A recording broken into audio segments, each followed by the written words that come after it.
This is the Morning Shower. Brought to you by Late Night Hump. Let the news wash over you.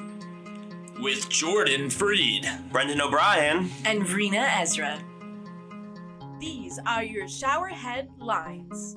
British police say a man has been arrested after a stabbing in eastern England on Friday. Multiple media reports say the victim is a Conservative lawmaker attacked during a meeting with constituents. Unfortunately, after the attack, the lawmaker needed surgery and immediately went under the knife again. Former President Bill Clinton was admitted to the University of California Irvine Medical Center's intensive care unit for a urinary tract infection that spread to his bloodstream. He was admitted to the ICU for close monitoring and administered IV antibiotics and fluids. He remains at the hospital for continuous monitoring.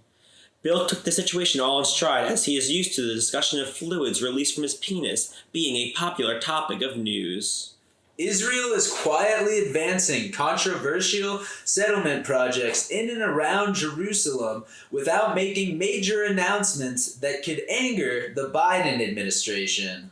But let's be real, Joe Biden, you know what's going on over there. Former NSYNC member Lance Bass and husband Michael Turchin are now the father of twins. Violet Betty and Alexander James were born on Wednesday and were carried via surrogate. Those wishing to purchase gifts for the newborns can see the couple's registry at Bye Bye Bye Baby.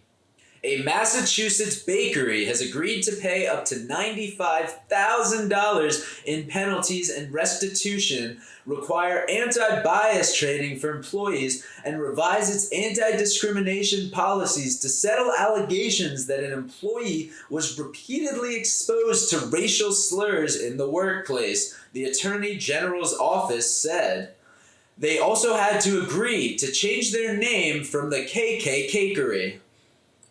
Laura Reinbold, the Alaska GOP lawmaker who was banned from Alaska Airlines for refusing to wear a mask, has tested positive for COVID-19. She said she was treating her case of COVID-19 with vitamins, a Vicks steamer, and ivermectin, an anti-parasitic drug promoted by anti-vaccine and conspiracy theory communities as a treatment for the disease. I guess that's true that what goes around comes around, especially what goes around is a deadly fucking virus during a pandemic. A woman was injured when she was struck by a New Jersey transit train late Thursday in Bergen County, authorities said. Unfortunately, she hadn't heard the local saying, "Step on a track, break your back." China has unveiled the crew for its Shenzhou 13 mission to the country's brand new Tiangong space station, including Wang Yaping, the first female astronaut to venture to the outpost. Yaping could also become the first female Chinese astronaut to complete a spacewalk. This monumental accomplishment will go mostly forgotten in the long run because Wang Yaping did not play a fictional space traveler. Unfortunately, she was just a real space traveler. The Bamboo Bar, a once popular Seaside Heights party spot that was featured on MTV's hit show Jersey Shore, soon will be demolished. Located at 201 Boulevard, the former nightclub is being replaced with luxury condos.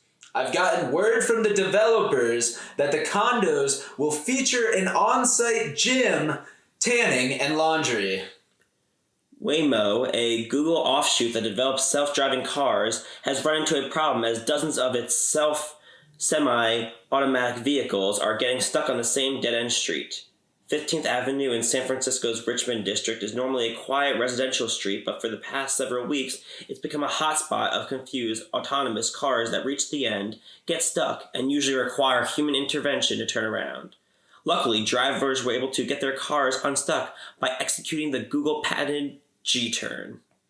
A 60-year-old woman busted while trying to smuggle more than 15 pounds of cocaine wrapped as chocolate candy in her luggage at Newark Airport has been sentenced to 2.5 years in federal prison.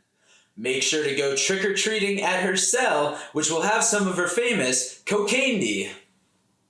Cher has sued the widow of her former musical partner and ex-husband, Sonny Bono, over royalties for Sonny and Cher songs including I Got You, Babe, and The Beat Goes On. Share demands that the estate learns to share. A teenager in Liberia who has become a national hero after finding $50,000 and returning it to its rightful owner said he will meet the country's president next week. If the teen just kept the money, he probably wouldn't need the president. Thank you for showering with us. Lather, rinse, repeat every day before noon. Scrub-a-dub-dub at latenighthump.com.